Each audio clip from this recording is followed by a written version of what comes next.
Been gone for all summer. We left right after Blade Show, and we started this road trip to go all the way around the country. We went to Nashville, Colorado Springs, Albuquerque, Las Vegas, Utah, California, all the way around. Finally got back home after 12,000 miles and 50 days out. And now we're back in the shop, and I wanted to share a quick knife story with you. So this is a knife I made in 2012. This is one of my paring knives, Damascus, African Blackwood, and some really cool curly maple that I actually found at the hardware store in Harleyville. Had it stabilized. Problem was, when I made this knife, I was trying to hide the pins and I drilled through, and I had some issues, so I decided to keep it, use it in our kitchen. We've been using it ever since 2012, so it's got some miles on it, and it's time to do a restoration. So this will be my first knife restore video of my own knife. So I'm going to show you how to do this. And first thing we have to do is carefully get these scales off, because I want to reuse the scales. We'll refinish the Damascus, clean everything up, put some new pins in, probably end up using some micarta pins or something like that, and then use some really good epoxy, which I don't think I used before. So that's what we're going to do. And first thing is popping the scales off without breaking anything.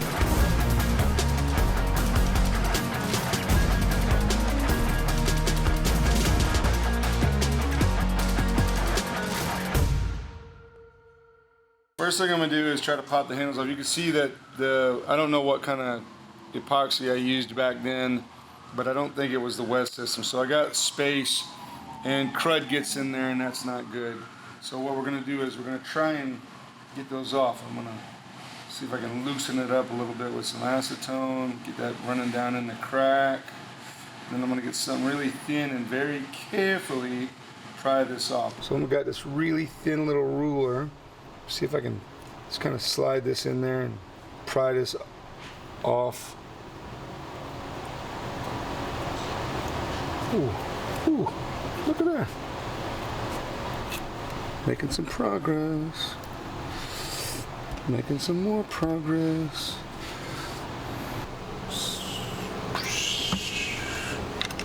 Super cool. This is harder than I thought it would be. Oh crap.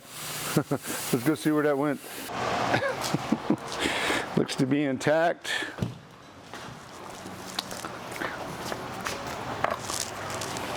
Okay, now it's getting serious. So I did put really big pins in there. I thought they were teeny pins. No wonder that one wouldn't punch out. So what I'm going to do is wiggle the other side off, the back side off here. Keep swimming. All right, good. Now we can see, boy, that is really crusty underneath here. Crusty, crusty. Huh. 1, 2, Now, to get these off.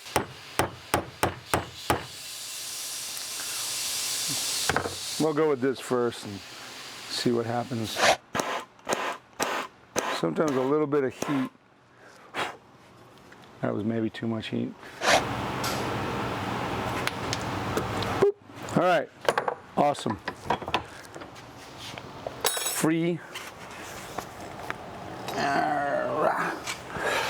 Okay, they're all freed up now. That is good news. Good news, good news, good news.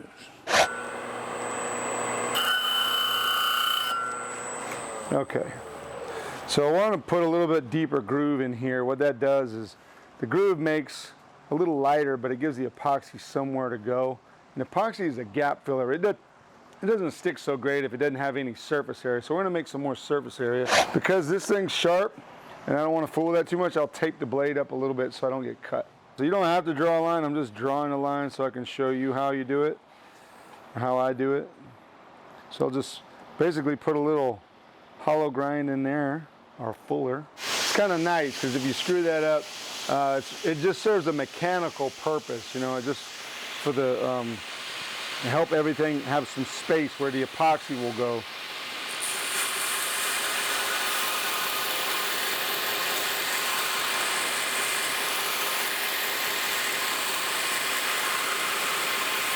The simple rule on heat, if it feels hot, then you cool it off.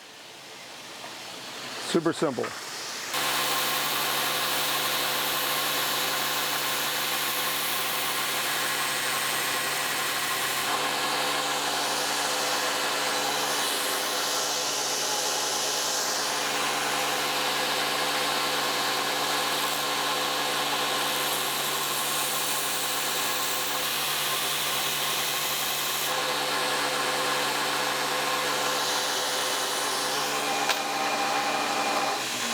All right, I'm happy with that.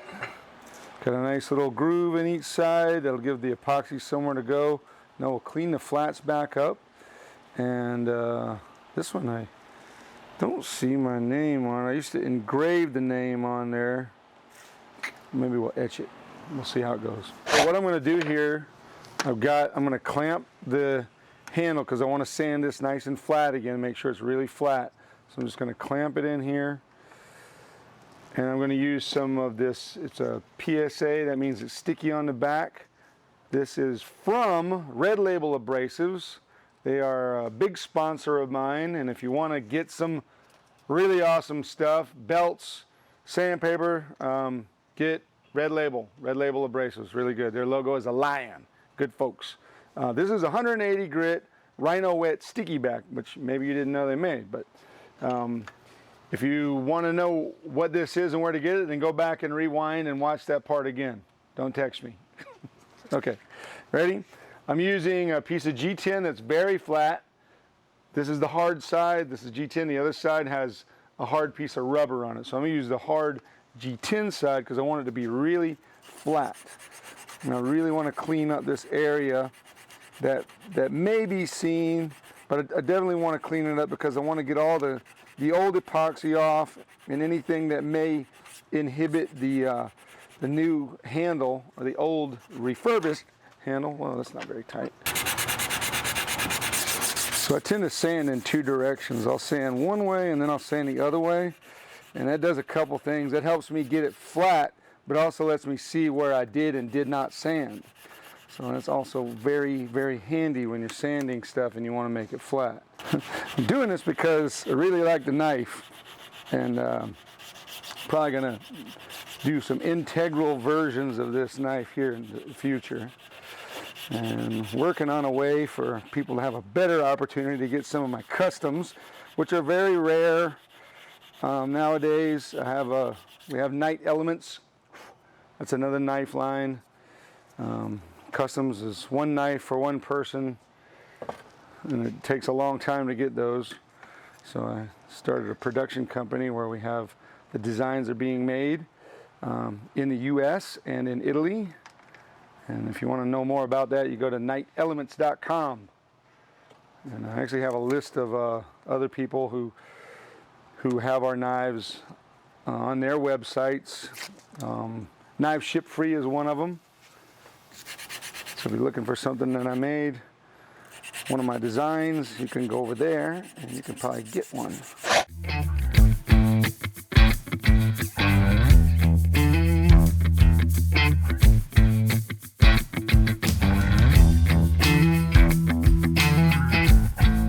Okay, so the part you missed, because I put it on TikTok instead, was we put my name on here. So the reason I didn't get my name on there before was I had an old pantograph, and this was a knife I had decided, we weren't going to sell, so that's why I probably didn't do it. But it is in there now and deep. So that's done with the electro etcher right up here. Electromarks electronic marking system. That's the company. If you want to get one of those, call them up. Tell them Jason Knight said get this. All right, now we're just going to clean that up. I'm going to rinse it off real quick, and then we're going to do a quick etch and just see how it looks. Now I'll clean that off.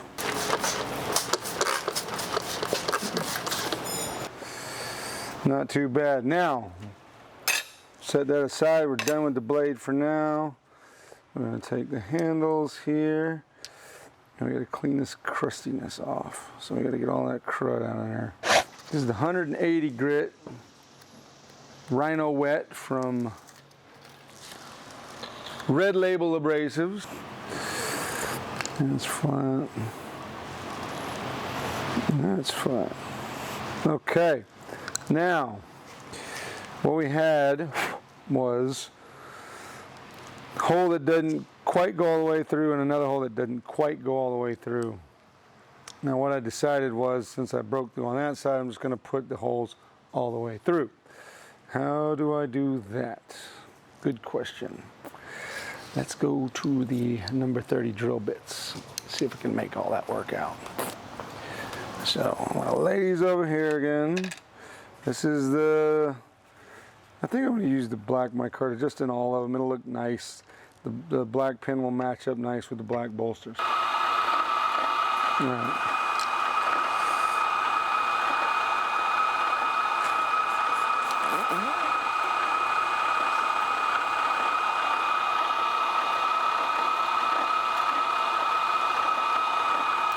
That happened.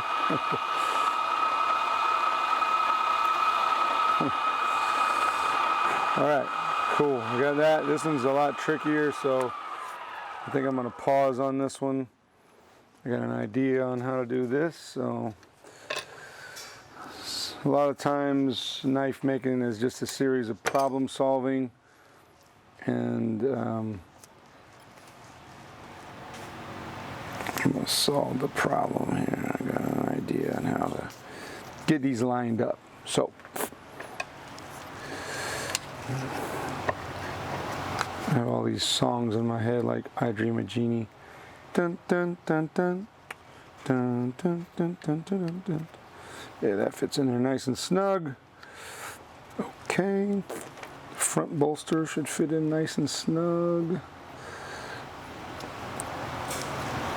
Okay. So now to drill this back hole is what I want to do.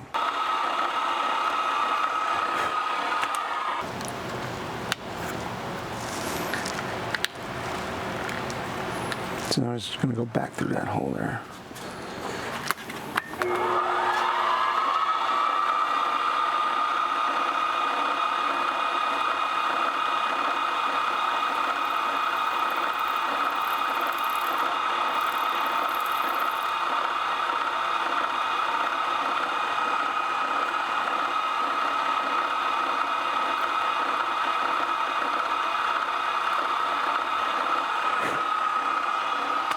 Okay, that's it. So it's interesting to go back and see a knife you did a long time ago and how things change. I always try to improve the techniques and make stuff better, and I do it different than I used to do it. I want to improve all the techniques. I always like to improve them. So that's one of the big reasons why I do things different. You know, always change, always trying to be on a little more innovative than I used to be. That's clean. And these are all clean, right? Yep, okay. Okay, now, set there here. Epoxy, mix that up. Dun. That one usually comes out slower. I'll just go ahead and, doesn't hurt to have extra. This is the best epoxy I've used so far.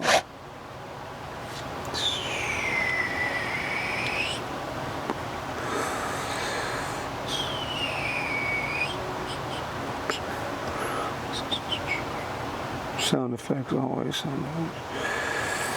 Okay, it's a big mess everywhere. We knew that. We knew what we were getting into, so gonna rub that. Put it on like you're icing on a cake a lot. A lot. Nobody likes cupcakes without icing. I mean, that's called a biscuit. And start getting it snug. And then we're gonna take this one and this one. I'm gonna put that second pin. Second pin's actually in a interesting spot on these, so slide that in that little groove and put that pin in there like that. Don't fall off. Oh, can't put that in there yet. It's like a puzzle, a greasy, slimy, epoxy covered puzzle. All right, now this one go here. Oops. And then this one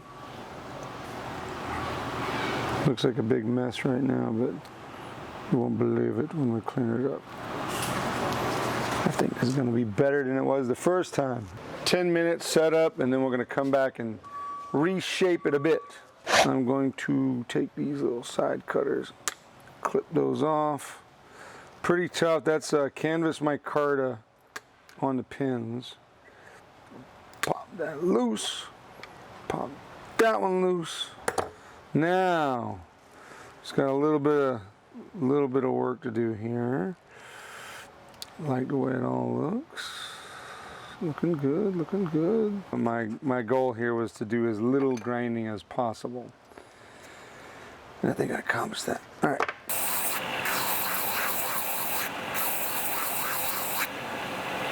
Nice.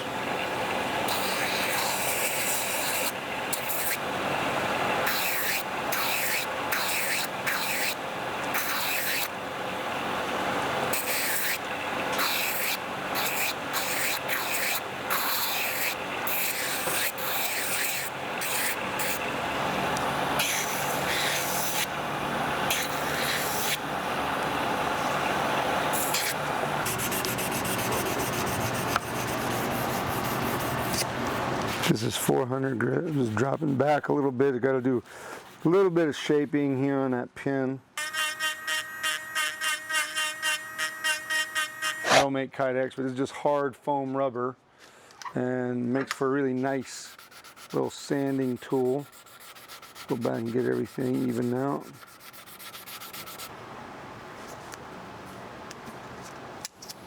So I'm just using the 400 to clean up right in this little spot. This little, I don't know, I call it like a little pinch area, you know. So, I don't like square spots on a handle. It makes it very uncomfortable. Unless they're facets, some kind of cool facets. All right, that looks pretty good. Do this, do this.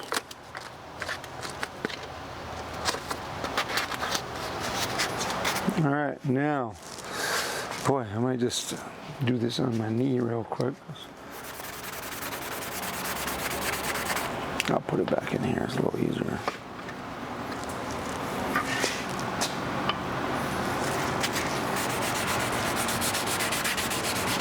It's looking nice. I like the way that came back together. We got a really nice, tight finish in there. And the black epoxy is kind of handy because it makes it all invisible. And then the black pins look good too. So close to being done here. So this really cool vise is from Trojan Horse Forge. This is probably one of the, just the most clever, handy, useful vices I've ever had in the shop. They let me use this to test it out to see if I like it, and I have to say you should get one if you don't have one. If you're making knives, you need one of these. This makes life a lot easier. Now I'm just going to go back all the places I can't quite get with the... All right, I'll loose this out of here. Now let's see, anywhere I can't get with that little spongy thing. Make sure all right, now let's go to 600.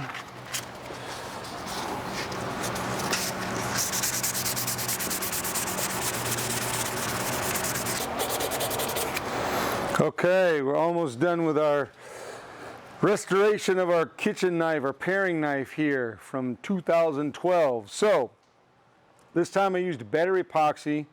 I've done a lot of experimenting with micarta pins, G10 pins, and even bamboo pins. They tend to hold a little bit better, and I think it's because they grab hold of the epoxy better, and it'll ensure that this handle won't pop off. And I used the G-Flex, which is for boats, so it'll work great on this. So now I'm going to do the most dangerous thing in the shop, which is the buffer. We're going to buff this and make it look awesome. Safety glasses. So now we're at the end, the beginning of cutting some food again, and the end of refinishing the paring knife from 2012. Okay, this is the most dangerous tool in the shop, besides me. That didn't sound right, does it? But we're gonna go with it. And you got to be real careful with this thing. I don't buff blades. I buff the wood, and that's it. I don't buff the blades, because I know of 2 people that have been killed with a buffer. One recently, a guy was buffing a chopstick. He makes these titanium chopsticks. Went through his aorta and out his back. Another knife maker, and that guy was from Seattle. The other guy was Alaska. He's buffing a blade, and same place, stuck him right in the solar plexus. So I don't buff the blade part. I'm real careful what I'm doing here. Blade's taped up. I can't really get cut here. And I just want to polish this. I've gone to 400. Now I'm just going to make it glow. So we'll see before.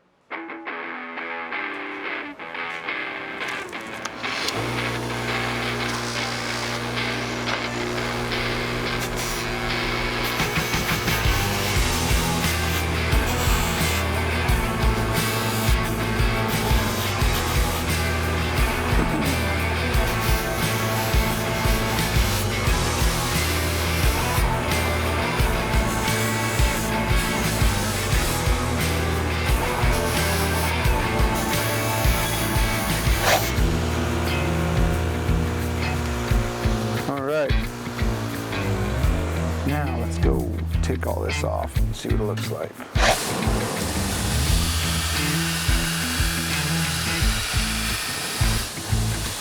Yeah, I like that. It came out nice. So, restoration of my 2012 paring knife.